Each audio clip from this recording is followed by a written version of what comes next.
Today we're going to be doing a movie review. The movie is Black Phone. Yeah, it's a lot to talk about in this movie.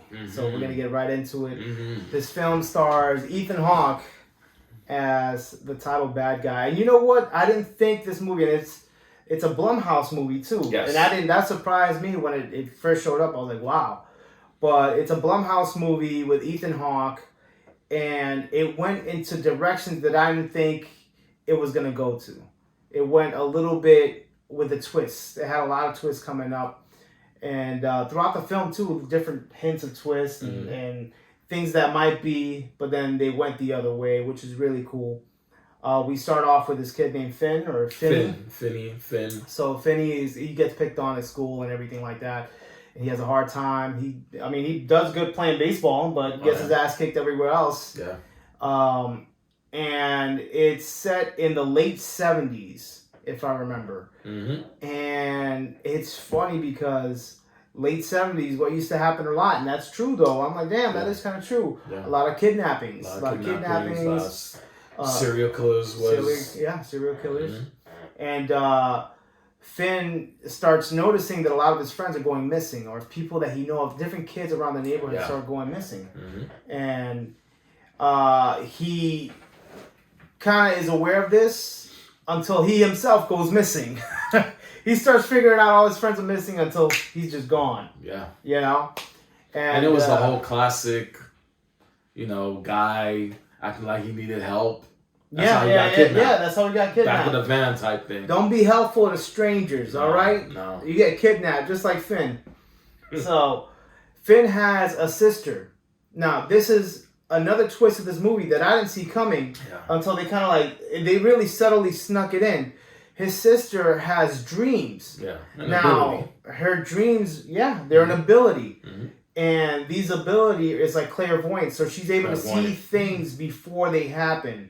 So she's able to see kind of a little bit of the future before it happens. And nobody, I think her father, they come from a broken home. That's another part of this movie. Their dad is not the best dad, always whooping their ass and everything like that. He drinks, man.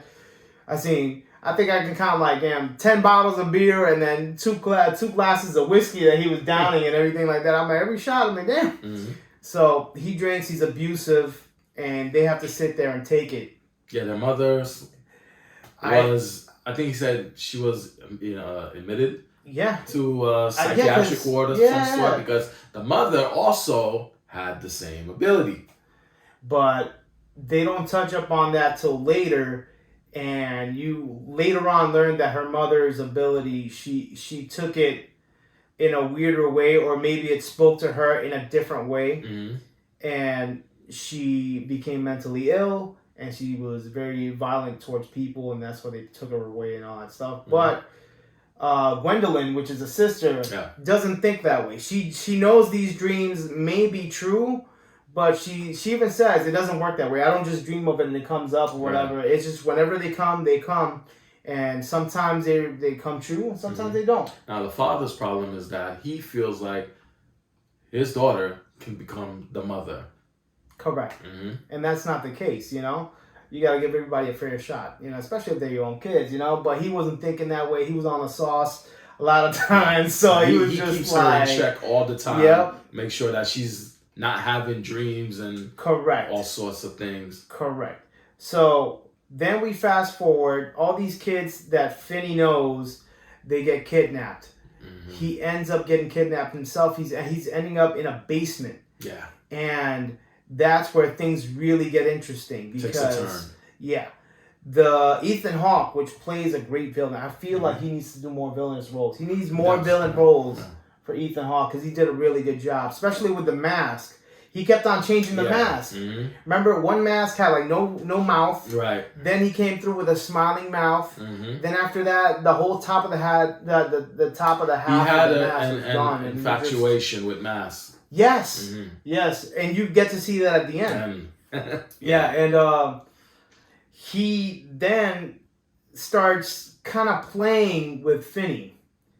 And toying with him. I'm going to get you some soda. Don't worry. And everything's going to be all right. Yeah. Classic manipulation tactics just to get him to do stuff. Something so he could basically knock him the hell out or whatever he wants to do with him. Because he just wants to beat him. He just wants to inflict pain. Beat him up, do damage to this kid, break the kid down before he massacres them. So what happens? Finney's about to take the bait. Yeah. And he sees, did he see that the door was open or something like that? I think at first he saw that the door was open. Ethan Hawke character purposely left the door cracked. He left the door cracked to the basement. The basement goes up, right? Yeah. So that this basement, he soundproofed the shit out of this mother. Yeah. Like, he soundproofed the hell out of this thing. You can't even, he was screaming at the top of his lungs and you couldn't hear anything from the outside. That's how good he soundproofed this basement. Finney grabs the door, and here's where the whole premise of black phone comes into play. There's a black phone inside that room, basement. Inside that basement. It's not connected to anything. No. It is just the phone, the cord wrapped up to the base of the phone, but the jack itself has been cut. Yeah. So the phone rings. Not connected to anything. Phone rings. That's right. And he goes, and he's just like, I just had this conversation with the serial killer, and he just told me the phone didn't work. He's like, oh, I heard it ring one time, but I didn't pay no attention to it. That was it. So even the serial killer himself doesn't believe in anything superstitious. Funny how that is. Or supernatural. Finney picks up the phone. Static first couple of times, and he picks up the phone again once it rings, because this thing was ringing off the hook. Yeah. How nobody else heard this thing was beyond, and how he didn't get annoyed is beyond me, man, because he was picking up the phone plenty of times. Well, remember, he's in a soundproof room. That's true.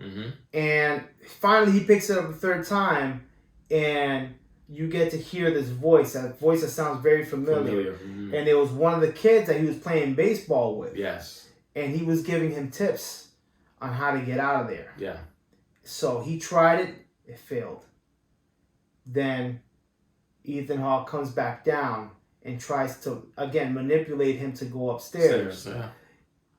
He tries. He sees the doors cracked open again. Tries again.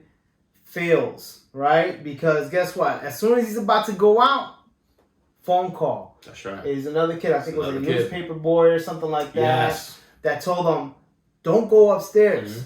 If you go upstairs, he will wait for you because you're playing a game right now. I believe that boy's name, not to sound cliche, was Billy or something like that. Something like that, I couldn't remember his name. All the kids, since they've been passed on, the memory of their former selves look like it just fades away or slowly fades away. Yeah. So the longer they've been dead, that's why towards the end, I think even the paperboy one and the other guy, the longer they've been dead, it feels like the more they don't know details about themselves. Right. So that one paperboy let him know, hey, just letting you know, he's waiting for you at the top of the staircase. You going up there, and he's going to beat your ass. He's got a studded belt. And he's literally going to beat your ass to death. And he was up there waiting. He was up there waiting. Man. He was up there waiting, man. Waiting with the belt, like. With the belt. No shirt on, too, man. No Look at dad bod and everything. He's just waiting to whoop somebody's ass. The kid took 3 steps up. Phone rang. They told him about that. He went up the staircase. Thought about it. Said, nah, you know what? Nah. I'll eat the food that he left me down here. So he ate the food. It was like eggs and a Sprite, and shut the door. Yeah. He locked the door. He locked himself back into the basement. He's like, nah, I'm not going to fall for that. So towards the end, you start finding out that this Ethan Hawke character, this serial killer that's there, snatching up all these kids, they call him the Grabber. He lives with his brother, or his brother lives with him, I should say. Yeah, his brother was visiting him. And his brother was so into trying to figure out who the killer is. What was going on. He had a board with red yarn leading up to different victims' houses. His brother was doing his own little investigation. Yeah. But there was one thing with the brother, though. He was a cokehead. Brother was on drugs, man. He was a cokehead. He was coked out half the time. So a lot of the stuff that he did say was believable at first, but he just, you know how they are, man. They just keep going and going and going and don't get to the point. They're so quick with it. It's like, all right, bro, you need to relax Ain't no relaxing, man. Not when you on that shit. So, sure enough, at the end, what happened to his brother? Oh, yeah. He got it. Brother got that axe to the head. Blah! His own brother killed him. Yeah. The brother figured it out at the end. The serial killer killed his brother at the end. And that was insane. I thought that was... I kind of alluded that it wasn't going to happen because he was just... That's how they got you, too. At first, they're like, oh, no, he might come any minute. And then they let you drop the guard down. Like, no, he's at work. He ain't going to come back for a little bit. So we're good. Let me tell you how I all of a sudden he starts rambling. Let me tell you about how I almost finished the finding out where this was and blah, blah, blah. I figured it out and everything like that. And conversation cut short because they cut him right in the head, brother. But really and truly, to be honest, they do that in horror movies all the time. All the time. So it was a little bit expected. But what I really did like was the dynamic of Finney having conversations with all these deceased kids. Because all of them, it wasn't like they were helpless. All these kids tried to get out. Right. In one way, shape, or form. That's right. Each kid that was captured by this man in that same basement, each of them all had tried to escape some way, somehow, but it failed. Right. And so when they call Finney on the phone, they tell Finney about what their plan was and that he should basically pick up from where they left off. Exactly. And every one of them fails. Every one of them. Even the one that was really good failed, which was the one where that rough kid towards the end, that rough kid that was with the cops, he got arrested or whatever, but he ultimately got killed. He had this plan that he's like, I knocked down the wall. That's how brute force this kid was. He knocked down a wall that the serial killer had to patch up. The wall led to a refrigerator, a meat refrigerator on the other side that the panel was loose. So all he had to do was break open the wall, which was not even fixed correctly. It was just like a cheap job done. That's how he got through so quickly. Got to the refrigerator part of it. You learned that the wall didn't matter because it's one of those old style refrigerators with the big locks on the exterior. Correct. So this is what I think. You know what? It could have been that too. I thought he had locked the refrigerator, but no, he didn't. He didn't know about it because obviously he killed the kid before those plans came to fruition. So he didn't know about it. But yeah, it's one of those old style refrigerators that actually locks. You need to press in to open up the doors. So there was no way to get out. So then he had to MacGyver this stuff, man. He got a phone call from his last and truly only friend, which was his protector. He was the bully stopper in the beginning of the movie, and he was trying to. He built a friendship with that kid because he was tutoring him after school, and then in return he was helping him. Try, hey man, you got to take lessons from me. Let's go see movies. Let's go boxing or whatever. Yeah, you know. But that never came to be because that kid also got snatched up and got killed. But he kind of taught him a lesson at the end. That was the last phone call he got was how to defend yourself and kind of, do something to protect yourself and keep going and not kill yourself. That friend of his was the last one snatched up before him. That's exactly right. He was the last one to get caught by Ethan Hawke. And during this whole thing, during the whole time that Finn was in that basement, his sister, while Finn is having these conversations with these dead kids, his sister was having visions, or I should say dreams, about all these different kids. Yes. And it ultimately led her to go to a house. And that's where we get to the end, which was, it was a twist. I didn't see that coming for a mile. I was like, wow. It's a good twist. They went to this house at the end, okay? The police were knocking on the door. They busted through the door. The house is empty. There was nobody there. Nobody there. Then like, wait a minute. There's a door leading to the basement that's blocked. And mind you, his sister was on the outside. She was just crying because there's the police sitting out. She's waiting. And they go downstairs and it smells. It reeks. All the bodies that the killer had were on the basement, dug up, put in, and it's just shallow graves, and there was one freshly built grave just for Finney. Yeah, that was crazy because when he came back at the end, when the serial killer came back to see Finn at the end, his time was running short because he knew the police were coming. And you can see like dirt stains on him on top of the blood splatter from his brother. Yep. But you can see dirt stains. So he was rushing to build that grave up. Oh, yeah. So what happened after that? Well, he got the call from Robin. The friend, Robin. Yeah. Yes. So Robin says, look, you got to man up. You're going to have to fight your way out of this. And when Robin was alive, smart. I think he even tried to teach him how to fight. Right. But he died, of course.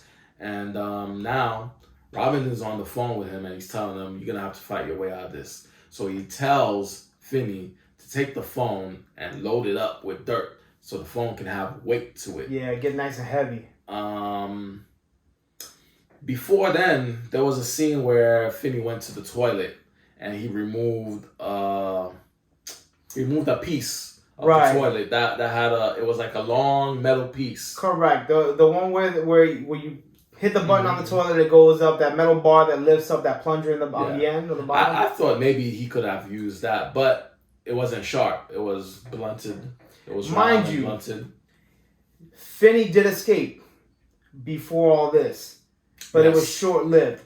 Finney escaped before all this, and he did really, really well escaping. He ran the hell out of there. But the guy woke up because it was like, don't wake daddy, bro. It was like, don't wake daddy.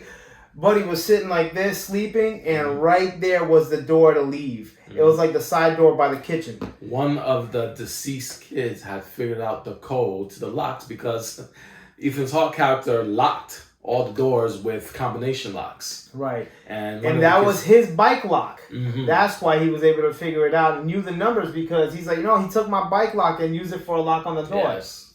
So he gave him the combo. He had to try. It was like 3 different combinations because we don't know if it was like 3-3 or 33 and then 2-7 or was it 2 or 7 afterwards. So he tried them all. Yeah. And finally, when he opened the door, which is another thing, when he opened the door to when he opened the combo, click, the dog was barking. So I don't know if the dog was barking. I don't know what that was. It was a big dog. Man. That dog was huge. Yeah. Cujo size. That dog was. But I was thinking about it. I was watching. I was like, did the dog hear the click from the combination lock popping off? That he started barking, and then he woke up. He's leaving. That's what I was thinking. I'm like, that little noise had the dog barking, and he just ran out. But then he got caught, brought him back, and then that's when he had the conversation with Robin. Yeah. But the twist at the end, it was very M. Night. I'm gonna tell you that right now. It is. It was very M. Night. The twist at the end was that where his sister went and she called the police, she called the police beforehand and told her to follow me, go to this address. They went to this address, this house. They found the bodies in the basement. Even before that, what I like what they did was the sister had a dream about the house. Oh yeah, the last dream. Yes. Yeah, the last dream with one of the bullies. That's right. Or not the bullies, one of the dead kids that was in there.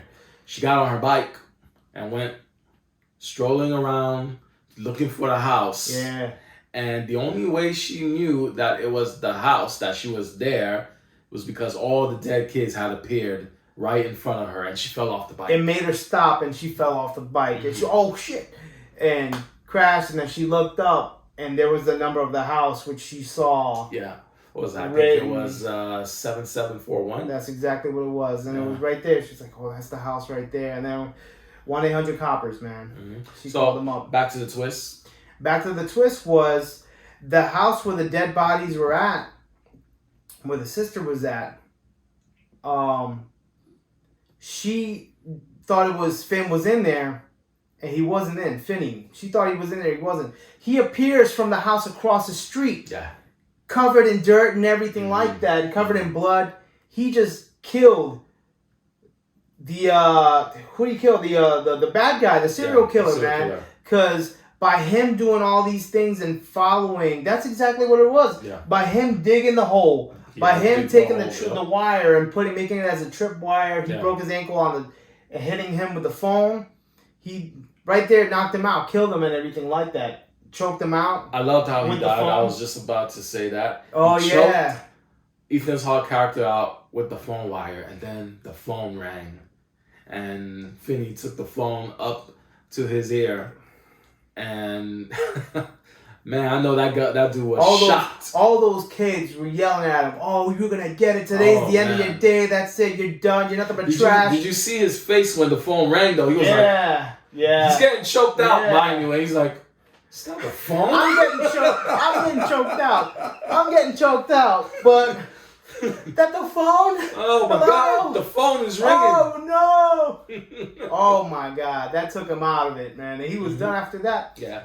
Gave the fridge, right, had full of meat, full of steaks. He gave the steaks to the dog. Yeah, because the dog was in the middle of the Ethan Hawke character. When he came down with this big dog. That hungry dog or whatever. And he had a chain. He didn't even have a leash. He had a chain. He had a chain, yeah. Chained them right in front of the door. So Finn, if he had ever tried to leave, he would have to get past that dog. Right. So yeah, he did good with that though. I was so impressed. And then so Finney gets out of the house, and the house that he gets out of, which is where he's torturing the kids, was right across the street. Right across the street from the house where he buried the kids. So he owned both homes. One was for burying and one was for killing. That was nuts, man. Yeah. That was nuts. It was a great movie. Mm-hmm. Very suspenseful. Yeah. I thought there'd be more horror in it, but I did like the suspense, the thriller of it. It's more of a thriller. Yeah, definitely a thriller. And I said Blumhouse is taking over with the thrillers. It was Blumhouse movie again. They're doing it. It was amazing. It was the video was good. The cinematography, I should say, was good. Ethan Hawke's character, I'm telling you, he's got to do more villainous characters. Yeah. The second time he was a villainous character was Moon Knight. Okay. Moon Knight, he was a villain in that one, and man, he plays a good villain. I'm telling you, he should do more villain roles. I know he's a good actor. Yeah, he got a lot of range. He's got, definitely. Yeah, I enjoyed this movie a lot. It was a good pick. It was really good. Yeah. It was much needed pick me up watching this movie. I'm gonna tell you that much because Because I had this movie for a while, and it took me a long time before I finally got to it. Yeah, I wonder if a lot of people sleeping on it. I think so. Yeah. And I enjoyed it. I was like, oh wow, this is good. Yeah, it's too good of a movie that I think it deserves a watch. So if you're watching this, go check it out. Check the movie out. You're not gonna. No. It's at the beginning. It's a little bit slow, but they're trying to build everything up. But then I think not even a quarter of the way into the movie, then it starts ramping up real quick, and you're going through it. You'll enjoy this movie. It's October. You know, if you're looking for a horror, thriller, slasher. Yeah, this movie's a big thumbs up for me. I enjoyed it a lot. Mm-hmm. Yeah, definitely. Anything else you want to add on to the movie? Oh, no. I mean, shout out to my boy Hollywood Tim for putting me on to this movie. Okay. He's the reason why I even watched it. Nice. Yeah, he let you know. Yeah. Good. That's awesome. Well, everyone, that is our review of Black Phone. Definitely recommend it. Anything you have to say? If you guys liked it, what do you think? I'm pretty sure some of you guys seen it before. It's been out for a while. Yeah. So I'm pretty sure somebody out there has seen it. If you liked it, let us know. If you didn't like it, let us know too. That'd be cool. Hit us up on the comments down below. If you like this review, there's more. We always try to put them up like maybe every other Sunday or something like that, or every Sunday. It depends on our schedule. Yeah. But if you like it, please like, comment, and subscribe. You can definitely hit the notification bell button, and it'll let you know when we got more trailer reviews, trailer reactions, movie reviews, things of that nature coming into the channel down the pipeline. So yeah, this was really fun. Thumbs up from me. Yeah, definitely. For me too. Awesome. Thank you guys. Thank you for tuning in. We'll see you next time. We appreciate it.